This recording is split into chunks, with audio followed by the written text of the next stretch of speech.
澳门有它迷人的地方，中西文化，另外美食基督，那越来越多的这些优势将可以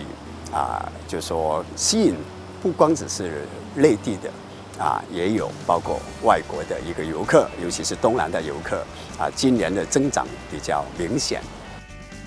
在现在的这个澳门的旅游形象来看呢，它已经打造成为世界旅游休闲中心，然后有非常丰富的多元文化的这样一个积淀。